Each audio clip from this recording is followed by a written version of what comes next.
The importance of data. We heard a lot about it this morning, lots of different directions, and I'm sitting with three experts, both on what it is, how best to use it, and why it's important. But before we start, let's just get a show of hands. How many of you love big data? That's actually more than I thought.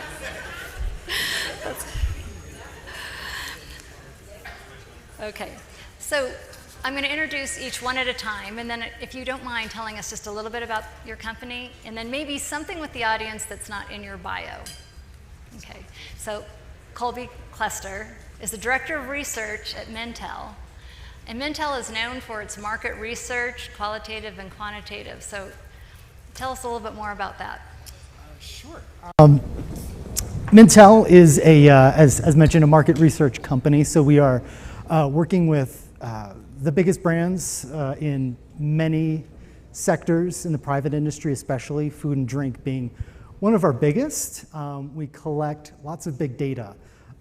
We are on any given basis collecting products from around the world, analyzing and collecting marketing materials and marketing creatives, collecting menus from restaurants all over the world in order to take this data and transform it into insights that can give our clients direction and help them to make more informed business decisions.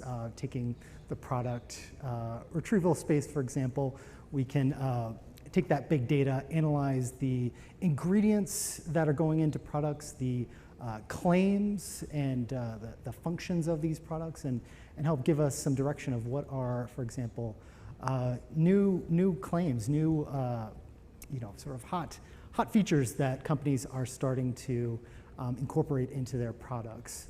We also, most notably, recently collaborated with Global Food Banking Network on some great research in the food loss space. So I look forward to discussing that a little bit more as well. Something not in my bio,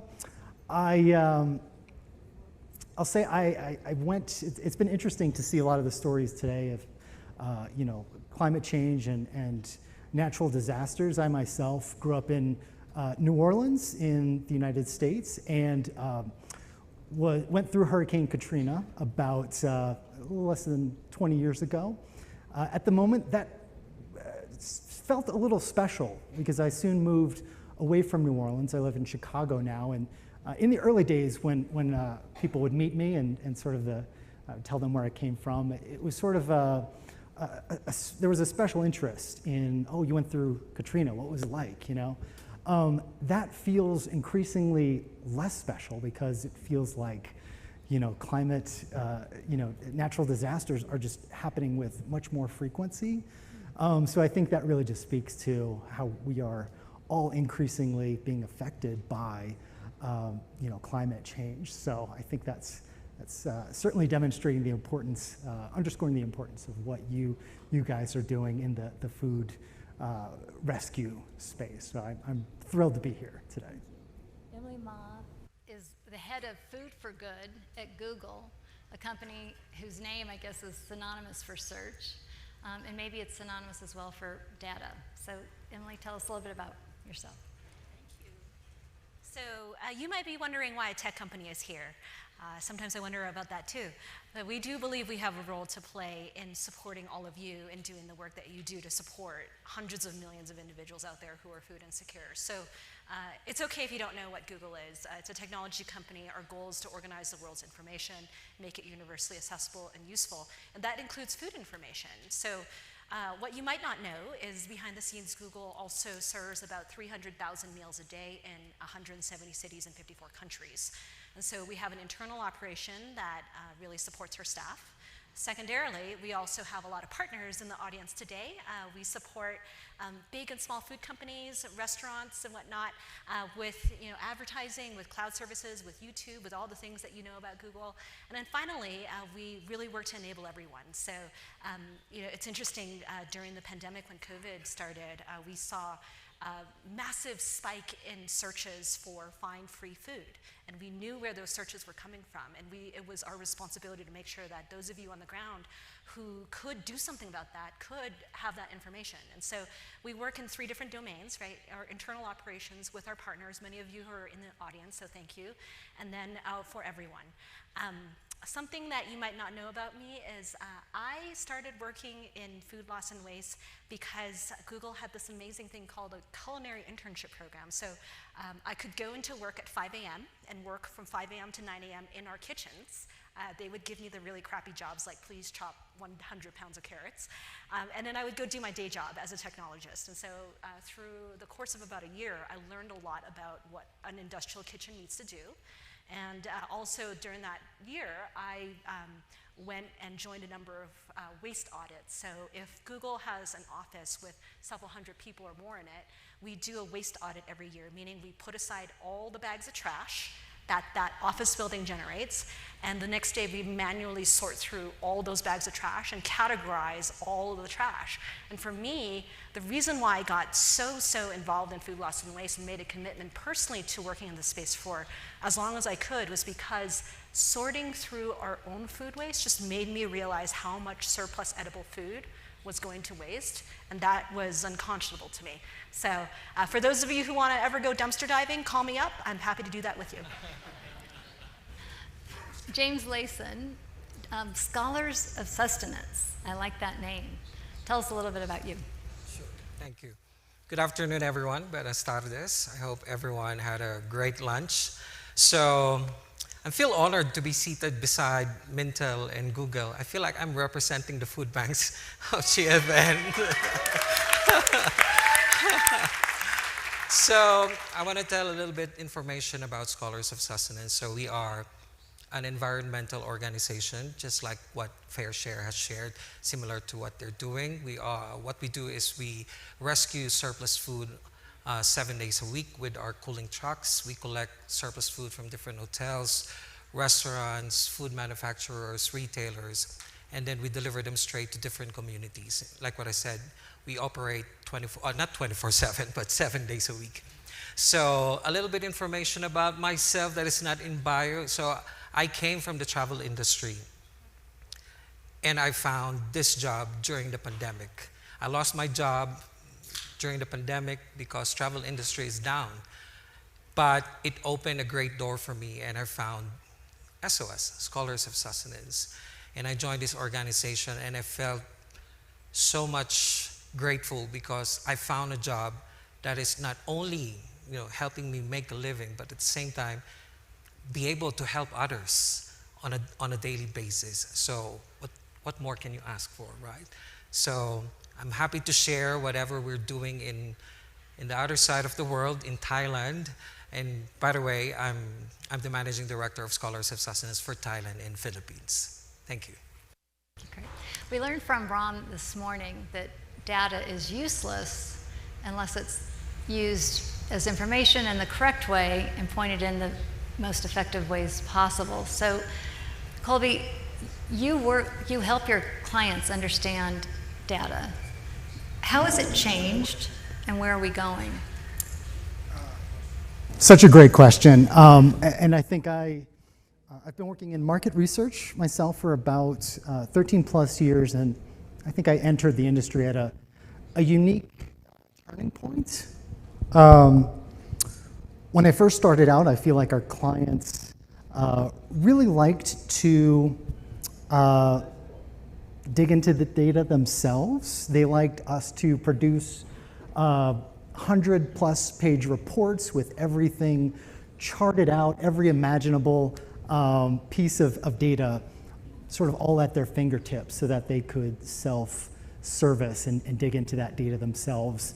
Fast forward to COVID-19 and the economic uncertainty that we currently face, and what my clients are requesting from us as consultants, as researchers, look a lot different. They are, much more, they don't want data, they want stories. They want recommendations. They want partners who can take that leap of faith with them when they make decisions. They want trust. And I think a lot of our clients are coming to us because we at Mintel have the advantage of working across a lot of different categories. For example, I'm speaking with you guys about food banking today. When I go back to my office Thursday, I'm certainly going to be speaking about financial banks. And given the US is certainly going through a bit of transformation with a couple big banks collapsing and the financial services industry being really rattled. Long story short, at any given point, I, as a researcher, am probably working in a crisis. If you want a bit of one data point, I'll point to my beard and my hair. The longer it is, the story there is I'm immersed in some crisis, and given since COVID, it's just been one crisis after the other for this or that industry. My beard is just getting longer and grosser. So there's one piece of data for you. But I think that really underscores really just that our clients are looking for something. They're looking for a story. So rather than giving them, every imaginable chart from our big data, they want an infographic that tells them the story in a way that they can easily socialize around their groups much more quickly. So I think really, long story short, the format of our deliverables has changed.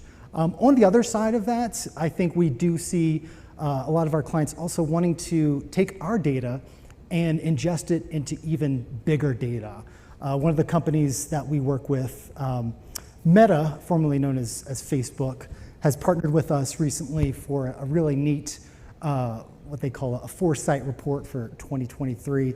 And it basically combines some of our data from some surveys we ran in key regions with over 21,000 consumers and marries that with their big data, their ability to understand and consolidate conversations from around the world, through their big data, and triangulate those data points into much more powerful insights.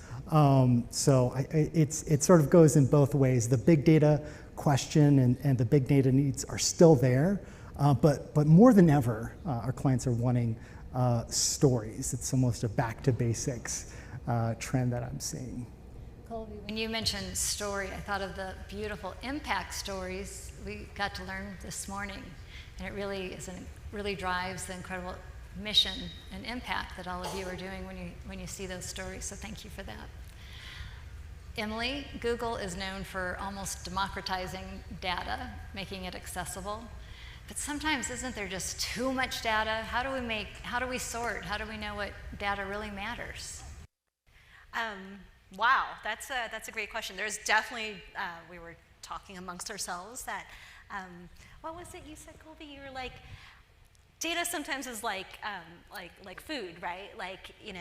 For those of us, who come from farming backgrounds and or are part of the food system, it's just really horrifying if food is grown and it doesn't end up with somebody who's eating it, right? It was grown and all the effort went into it to be eaten, right? Same thing with data. It's if you're not going to use the data, don't capture it, right? Because it takes a lot of energy to go capture it, to join it, to visualize it. If there's no use for it, if there's no goal for it, it doesn't make sense to gather it, right? So I know I stole your fire there, but I thought that was beautiful, very poetic that you said that. We are overwhelmed with data, I think, and every day I think something in a 72-hour period in modern day life right now, we are receiving more stimulus and inputs than our grandparents did in their entire lifetimes, right? That's how much data is being produced every day. 100 hours of YouTube video is uploaded every second, right? There's so much information out there. So what do we do with that? In my mind, I actually do believe that human intuition is still super important. And those of you who are on the ground serving your users and your customers have way more information because you're in it than like we could ever provide you with. So you have to be the translator of that information. And by the way, a lot of people are like, well, you know what, I've been doing all this analysis, and at the end of the day, like, you know what, the data doesn't show me what I was hoping it to see. And then I'm like, just back away from it for a little bit and like bring in your intuition, believe that you actually have the final ability to integrate to come up with an answer. But let me put forth the following. I know we're an information company, and you are in the business of moving physical assets. That's food, right? That's moving atoms is way harder than moving ones and zeros. Our job is actually very easy compared to yours. So thank you for doing what you do. And our hope is with information, we can help you move those physical assets better, and we can help you leverage your financial assets better, right? So how do you make progress, more progress per dollar that comes into your system? Right, so I do want to share like the small part that we're playing, and let me try and articulate this in a very simple way through an analogy. Raise your hands if you have looked up your own house through satellite imagery on Google Maps. Who has clicked through Google Maps and said, what does the rooftop of my house look like? Okay, great, okay, great. 30 years ago, you could have done that, but you would have gone to, in the US, NASA, you would have had to download like a terabyte of like satellite imagery. You would have then had to figure out how to stitch all the images together. Then you would have had to figure out how to remove the clouds, and then you can look up the house, the rooftop of your house. And what Google Maps did was we thought, well, it'd be really valuable, and we don't know how yet, to actually do all the stitching of that information, remove the cloud cover and organize it so that you could just type in an address and look up the rooftop of your house. So we're looking to do that now for public data sets. There's a site I recommend you go to and take a look. It's called datacommons.org. It's totally free, totally open source, and our goal is to basically flip the time you're spending finding data, ingesting it, cleaning it, joining it, and visualizing it from 90% of the time to 10% of the time, so that you could take 90% of the time instead to apply your intuition and your uniqueness to the information in front of you. You're probably spending most of your resources doing those first 4 steps rather than the final step, which is what you're uniquely able to do. So my hope for you with all of this information is if Google can step up to do the really hard, boring parts, let us do that so that you can do what you uniquely can do for the people on Earth who are food insecure. Just in case, will you say that website slower one more time? Datacommons.org. And for those of you who are curious, thank you to Feeding America for being our first partner. So we partnered with them in the US to join their Map the Meal Gap data with Feeding America, or sorry, Data Commons. So their version is called datacommons.feedingamerica.org, and then the main version is datacommons.org. Thank you. When I think of your mission, which is truly nothing less of making sure that we get to the point where no one goes to bed hungry, nobody goes to bed malnourished, I think James can really help us understand that's the goal, and we don't want anyone spending less time on that. But as a new food bank, relatively new food bank, I think James's SOS has done an amazing job creating a platform and maybe of illustrating, capturing data and illustrating in a really productive way that helps donors, industry leaders, policymakers. Will you tell us a little bit about that? A dashboard, that's what I was thinking. You have a dashboard. Yes. So the data that exists in Scholars of Sustenance has 2 primary functions. One is to influence the way we make decisions. And second is the relevance of data in donor relation management. So I'm going to tackle the first one first. So in SOS, we have 3 primary numbers. That's total kilograms, total number of meals, and total number of CO2 reduction equivalent. And from those 3 major numbers, it gets expanded. You know, it gets broken down into many different subcategories, and breakdowns such as food source, food types, nutritional value, urgency indicator index for our communities, the number of hours for volunteers, even the fuel cost for operational excellence, and there's so much more. We have created this dashboard to make it easy, to make our lives easy, and for us to be able to curate specific presentations to specific donors that we're approaching and to specific issues that we're tackling. We also even incorporated this dashboard to GFN survey. everyone, all food banks that are members of GFN can relate about this once a year survey that is very long, and we get to sorry, and there are two reactions whenever we receive that survey. One is either we get excited about that survey, or it'll be like, that's a lot of questions to answer. But for us, since we have adapted to the GFN surveys already, so it became easy for us. So whenever we receive that survey, we just pull the numbers from our dashboard, we plug it into the survey, and then we submit, talking about making it easy for us. And with these numbers, it is helping us to understand and analyze the trends in donation behavior. It helps us to understand if there are donors or if there are partnerships that we need to revisit, or do we really need to conduct some refresher training, or do we need to do some audit, or do we even have to terminate some partnerships? These numbers that are available to us are helping us make that decision.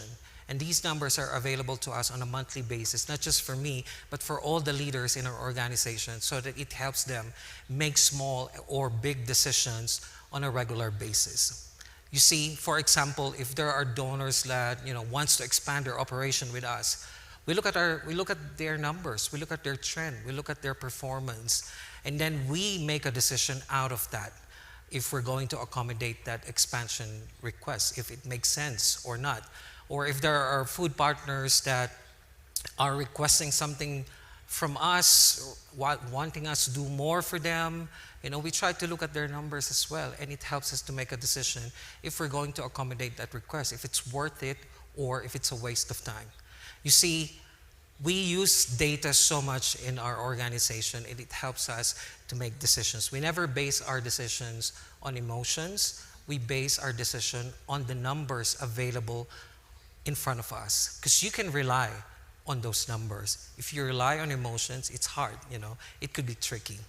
So that is the part on influencing, how data is influencing our decision making. Second is about donor relation management, and what's the relevance of data in tackling this. And I want to cover one item in this aspect, in this context, and that is about long-term partnership.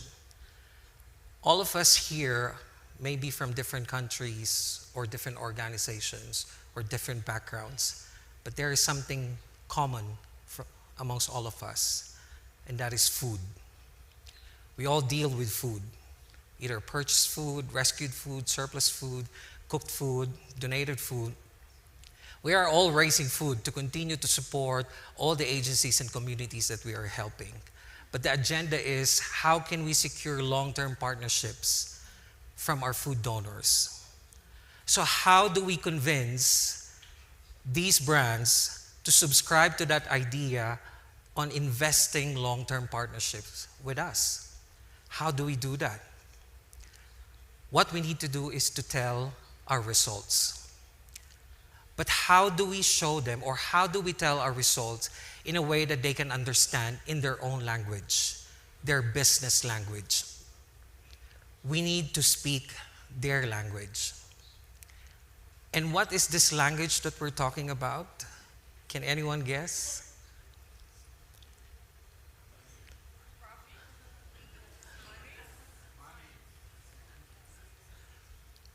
Okay, I heard numbers, data. You see, CEOs, business owners, business leaders, top executives, when they are making long-term business decisions, even if they are captivated with our compelling or heartwarming stories, at the end of the day, they're still going to look at our numbers, because they're going to make an investment. They're going to give something to us, so they have to make the right choice, a smart choice. So they will look at our numbers, they will look at our trend, our growth, our impact.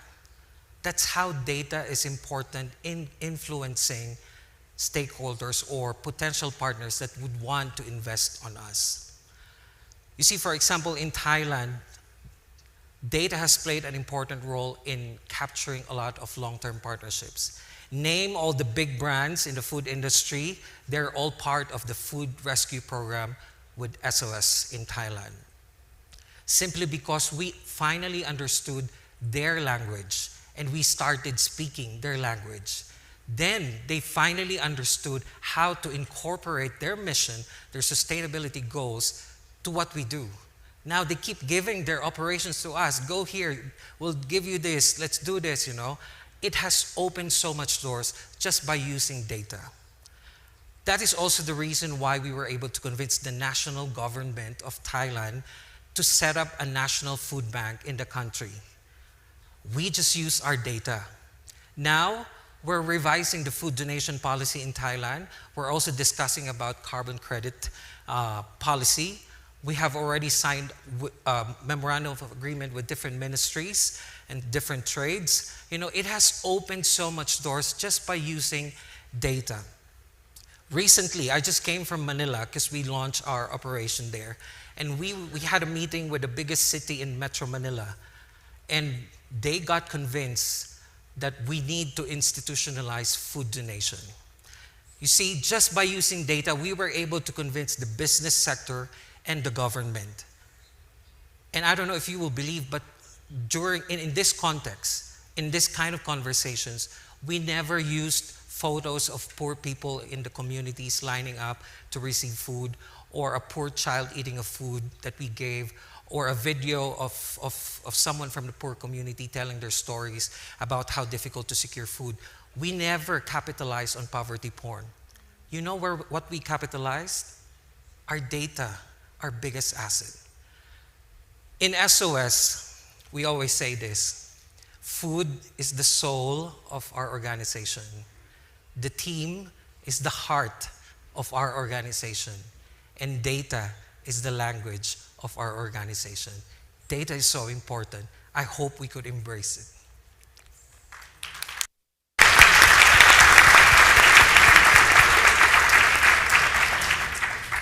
it. James, you alluded to this, but in terms of partnerships, you were new to food rescue, but they brought in someone who actually was an expert at data collection and data visualization. So you, right within SOS, you created your own partnership so that you could both do what you do best perfectly.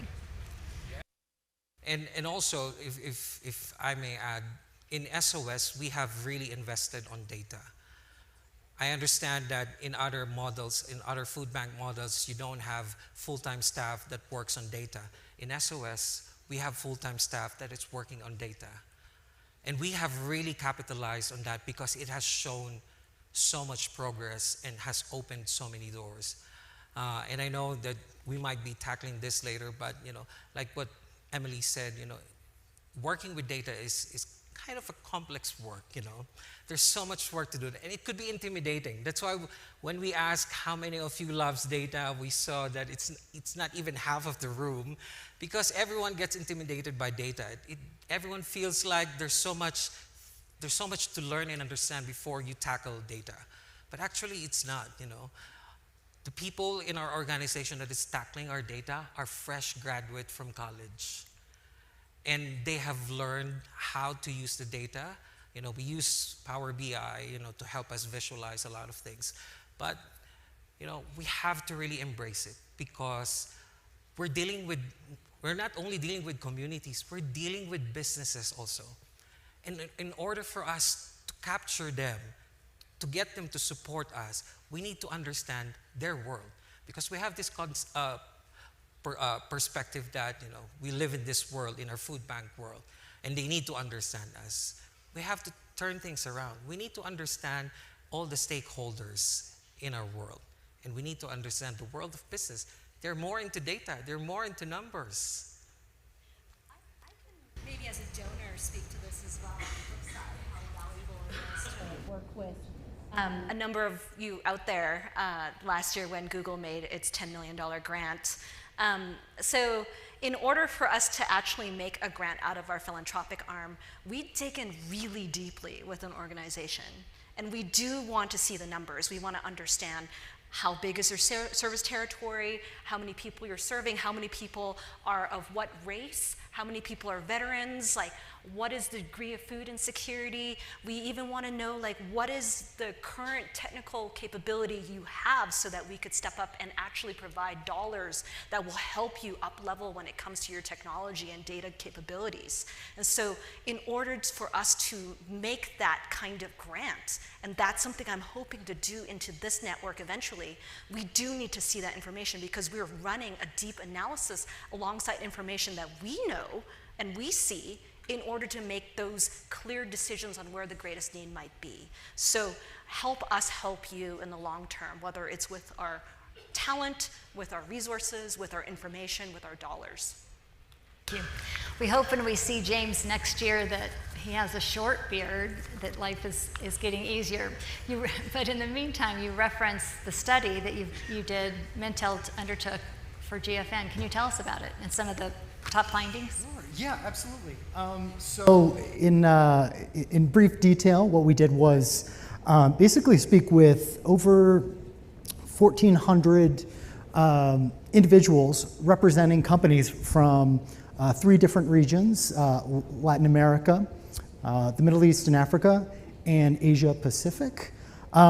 Notably in this methodology, we kept it pretty blinded because, we want to acknowledge that when companies are speaking about food loss and food waste, there can be some prickly points. If for a company to admit, for example, that it is experiencing a certain amount of loss or waste, it opens up some vulnerability, for that brand. So we kept things pretty blinded, but what we really wanted to understand, not just gathering some behavioral data points around, what their perceptions are of the amount or the share of loss that was occurring and where in the supply chain that it was occurring, but we wanted to get an attitudinal read on, what are their hang-ups, when it comes to donating or recovering food, so that we can affect change by, as James alluded to very directly, by speaking their language and addressing their concerns.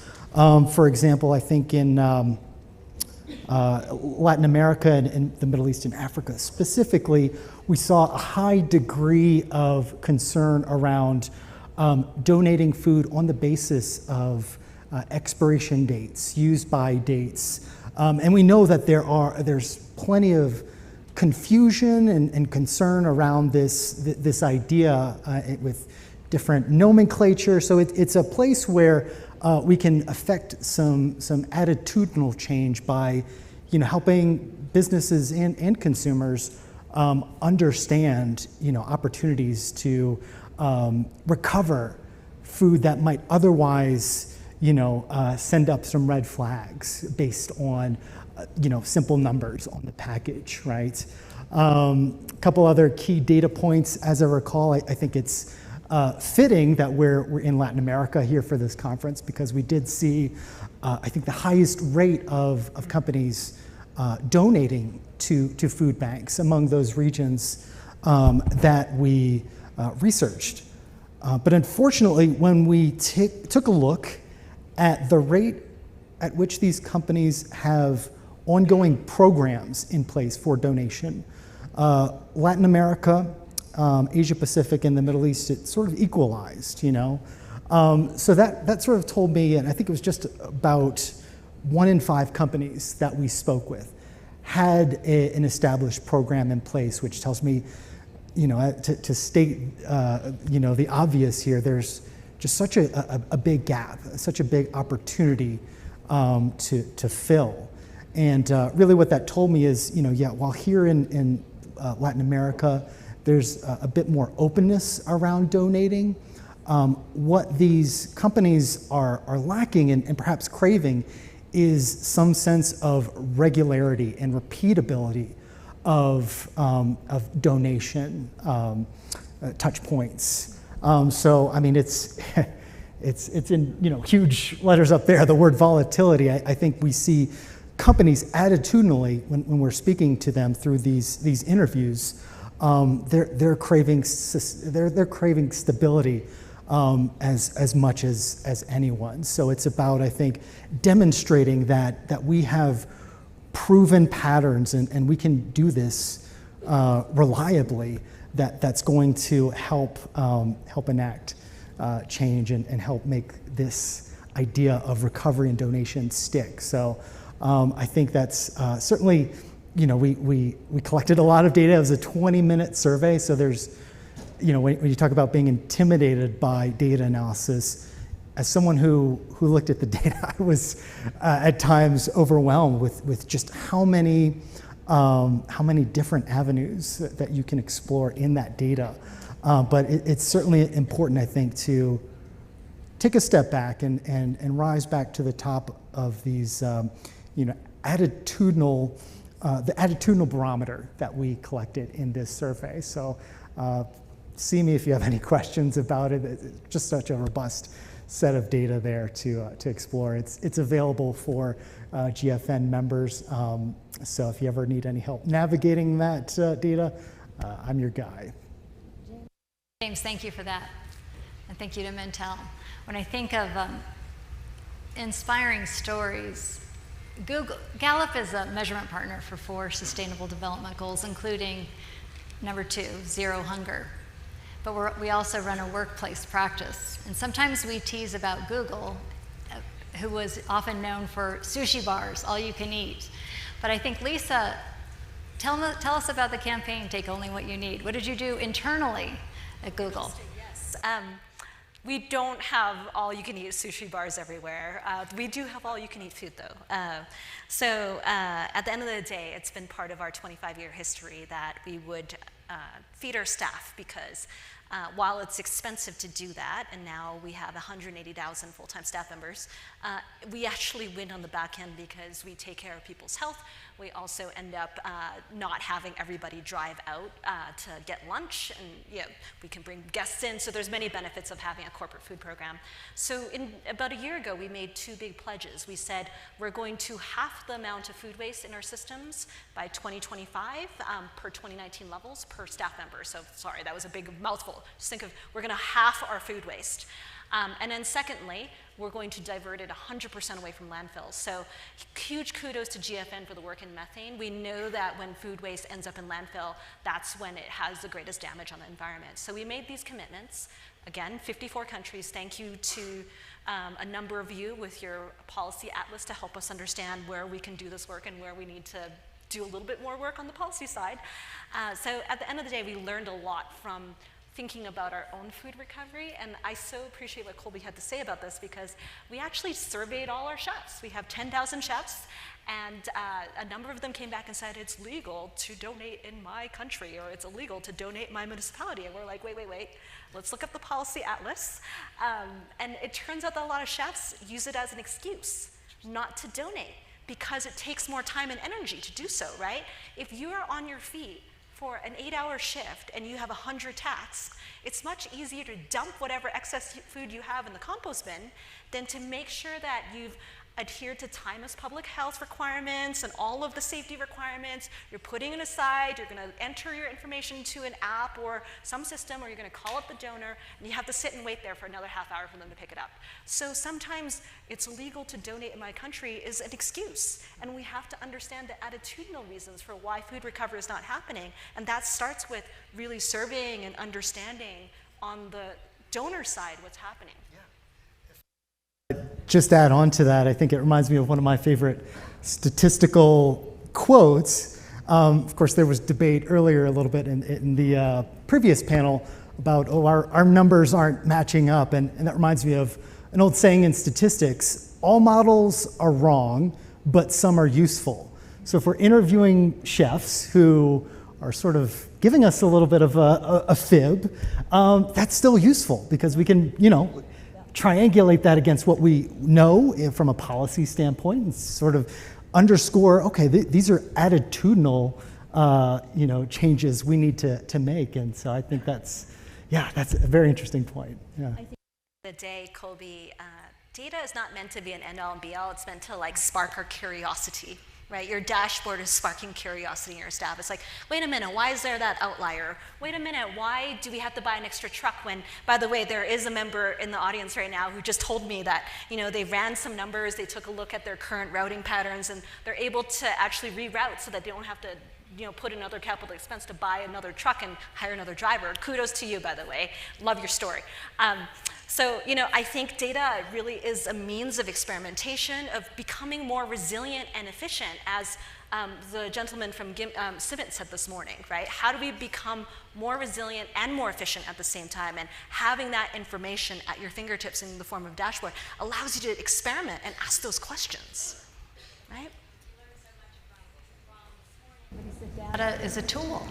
It's a tool and a force for good. We have just a couple minutes. I'm a brand new board member to GFN, and first and foremost, I wanted to thank you all and congratulate you for what you've been doing, some of you for decades, but also all of you with Lisa's leadership and the team in the last 4 years. It's really been heroic, the way you've met the challenges. So congratulations and thank you, and then in just the last few minutes, we have 2.5. Is there anything concrete or any piece of advice or anything you'd like to leave with our audience? So maybe I'll start quickly. I guess for speaking for the food banks, we really have to love it. In order for us to move forward our organization, we really have to invest and really love the work on data. But it doesn't end in just having this interest in setting up a data system. You really have to be involved in it, and you really need to understand how to visualize, to interpret, and make it as an information to help you make decisions. It's very, very important. And for us to gain the respect of the public, of the business sector, of the government, we use that tool as a powerful tool to gain their respect. So I hope it encourages everyone to start investing on data. Thank you. I'll be super brief. For those of you who don't know TechSoup, I highly recommend you look them up. They're an incredible organization, 36 years old. They're in 50 different countries.